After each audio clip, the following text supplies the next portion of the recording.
Well, sorry, Mr. Corn. Mr. Corn? Mr. Corrin? 83 years old. Here, do you want me to, well, that's a good thing. This all right? Yeah, that's all right. Okay. Well, I'm William Paul Corn on New Cut Road in Ellicott City. I was asked to come and tell a few stories about Ellicott City. Well, of course, getting back to my name, when they called me William Paul Corn, my mother said, we'll call him Paul. And my father said, well, why is that? She says, because I don't want no bills. So that went along. So everything, I was born behind the post office, where the post office is now, which was a livery stable years ago when I was born, 83 years ago. So I went to work in Ellicott City at 13 years old. I spent 50 years working on Main Street in Ellicott City. So there wasn't too much that went on that I didn't know about or I was involved in. So 1939, I married Alice Roberts, and we had been going together for 5 years. So her sister says to her, if Paul don't want to marry you, why don't you get someone else, because you're going to be an old maid. And my sisters told me the same thing. So we got married, and for 56 years we lived together, and unfortunately she died 3 years ago. And of course, getting back to Ellicott City, like I say, I have spent 56 years in Ellicott City, and like I say, there's a lot of things that went on that I can never forget. We had the police used to come and pick the drunks up off the street, and if there's someone that I know, I'd tell him, I said, now look, I'll take care of him, just let him sit here on the bench. And I'd come back out and put him in the door next door, which was cement floor, and there was water running down it all the time. And when he laid on that cold cement, for about a half an hour, he sobered him up. So then he come back in, and I told the police, I'll tell him to go home. And he'd listen to me. And well, I don't know how many times that happened. And then we had cases where the police would come to the habitual drunkards in Ellicott City and would say to them, you go up to the jail and you tell the keeper that Popeye Cross to let you stay there during the night and turn you loose tomorrow morning.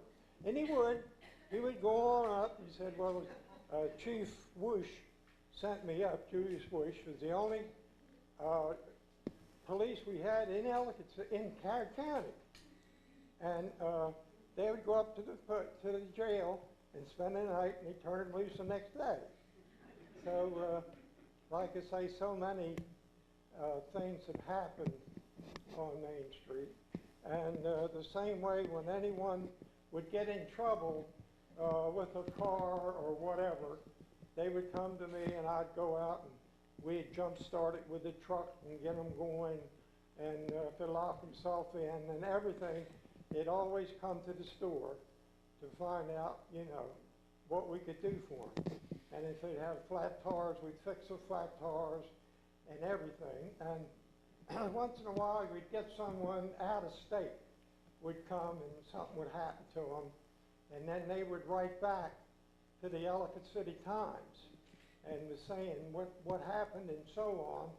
And they'd like to thank the gentleman that helped us. We had quite a few write-ups in the Times paper over the years.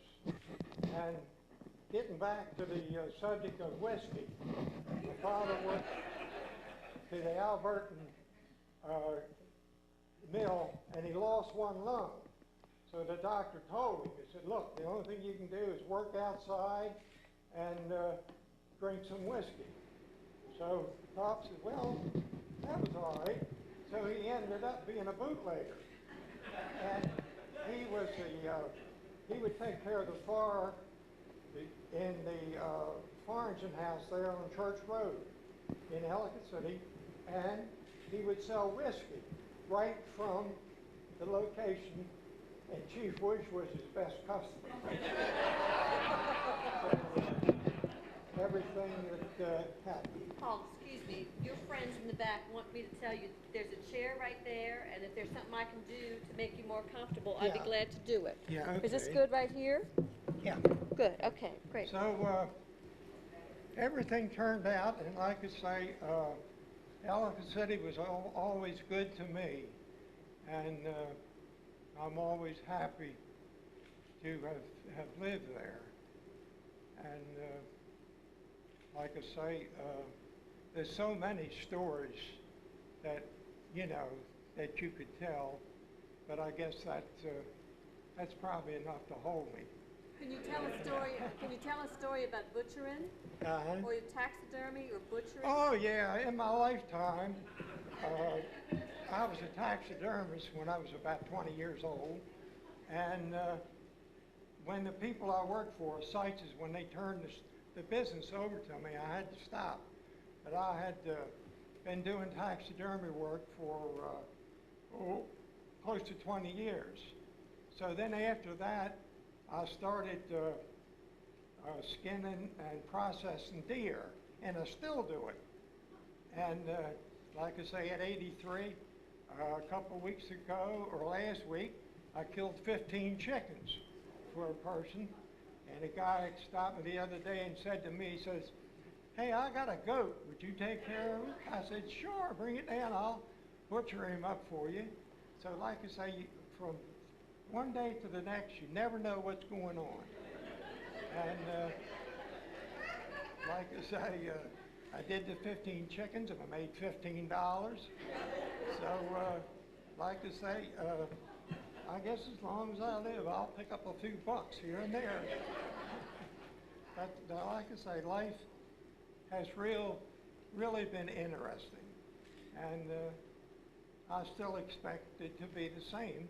I have a big garden, about 3/4 of an acre, and I live right out of the garden.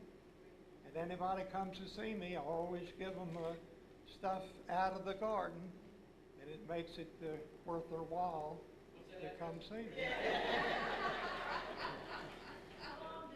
But is there any questions you'd like to know about Ellicott City? There's so many things, like I say, that happened in the course of the years that I was there. There's nothing went by. One thing, I was a member of the volunteer fire department, and when the ambulance would come down Main Street, I'd hustle out and help load the people in the ambulances, and if there was a car on fire, I'd get the fire extinguisher and go out, put the fire out, and the fire engine would be on the way down, and over the intercom they'd say, all right, fellas, come back. Said, Paul took care of it. He went out and got the fire out, and everything's all set.